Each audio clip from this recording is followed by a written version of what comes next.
Chapter 50. A wedding crashed and an unexpected offer. At the series Merchant Guild's Central Branch Wedding Chapel, the introductions continued. Naven Bacchus, the groom, declared himself the second son of the Bacchus family. Quodrak Ceres, the portly leader of the series merchant group, formally proposed a marriage alliance to the Bacchus family, presenting his fourth daughter, Lily Ceres, as the bride. As Quodrak announced the forging of a bond between the two families. Hidden among the Bacchus retainers, one man seethed inwardly. How dare a mere merchant speak his family name before the Bacchus family, one of the empire's 6 pillars? He fought to control his anger, reminding himself that the dowry from this marriage was crucial to saving his own branch of the family.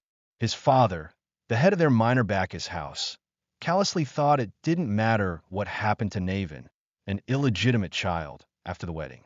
Naven, however, smirked. It was amusing how easily he could read his supposed family's thoughts. He wondered if these famously calculative merchants truly intended to help the struggling Bacchus branch. He knew the truth. The Ceres Guild was so deeply in debt that their main store had been put up as collateral for a loan from Ed Troyven. They wouldn't last long anyway. Kneeling before Lily, Naven vowed internally that he must see the cursed Bacchus family fall. He greeted Lily pleasantly enough, promising to treat her well as both Ceres' son-in-law and her husband. Lily remained silent, her expression unreadable. Lily then leaned in, asking how she could prove her intentions. Naven questioned her meaning. Naven's smile widened.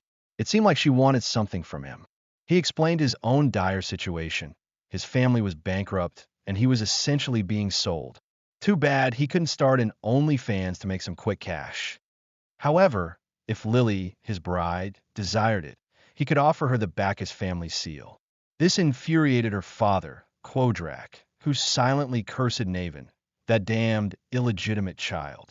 Lily, considering the offer, suddenly shrieked, demanding Naven bring her the head of Theo Ragnar, the one who had scarred her arms.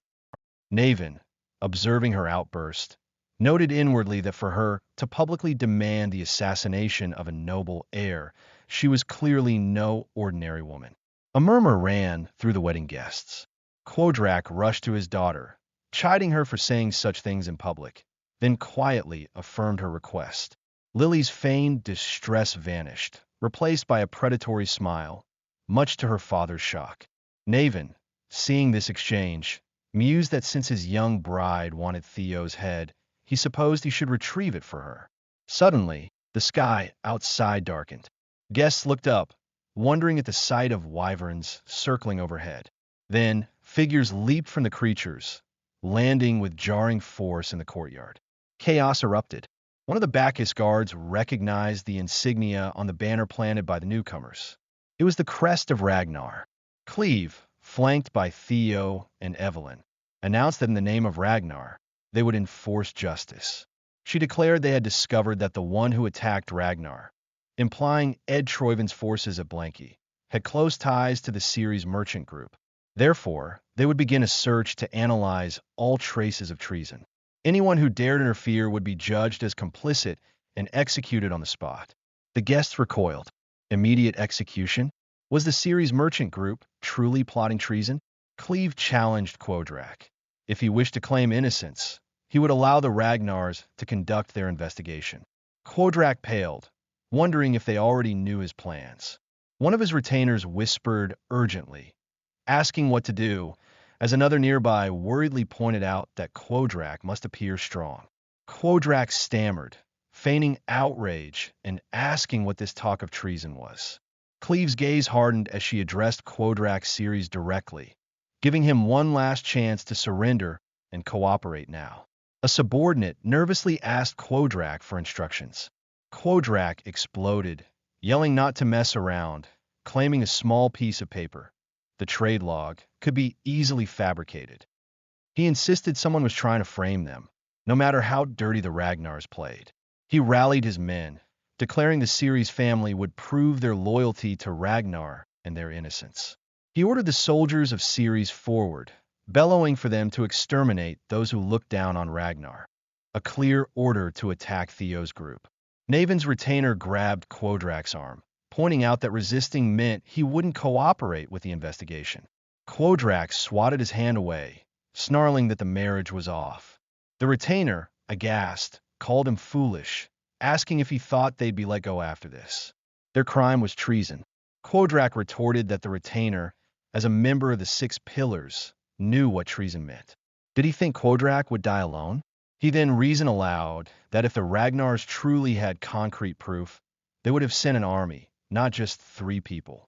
He urged his men on, claiming the Ragnars lacked confidence in their evidence. If they stopped them just this once, they could pass through this crisis. Naven approached Quodrak, mockingly asking what he was saying to an old man who struggled even to go to the bathroom alone, then subtly tapped the elder Bacchus retainer, addressing him as elder. The retainer cursed Naven under his breath. Naven, unfazed, suggested this was better, a chance to bring a wedding present to his bride quickly. He vaulted onto a nearby balcony.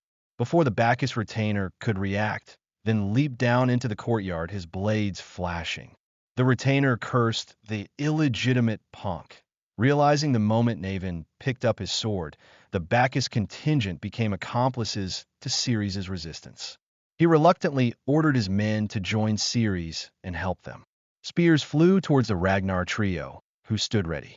Cleve issued a final warning. If they didn't move, they would all be killed for treason. The Ceres and Bacchus soldiers hesitated, sweating nervously, before charging forward. Theo, Evelyn, and Cleve met the assault head-on. Naven watched the unfolding chaos, a smirk playing on his lips. People from Ragnar, he mused, really did seem to enjoy executing people.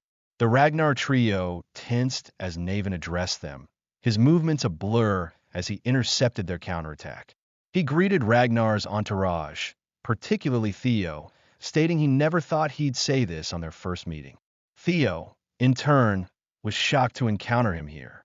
Naven Bacchus, the ghost sword. Theo remembered him from the Great War as one who brought chaos to Ragnar, allied with Ceres and Troyvin. Naven grinned, declaring he would be taking Theo's head. He lunged, his sword a streak of silver aimed at Theo's throat. Theo barely managed to parry the incredibly swift attack. Theo, however, was already assessing the situation. If he made use of his past life's information, this could be a chance to gain tremendous power. He announced he would deal with Naven personally.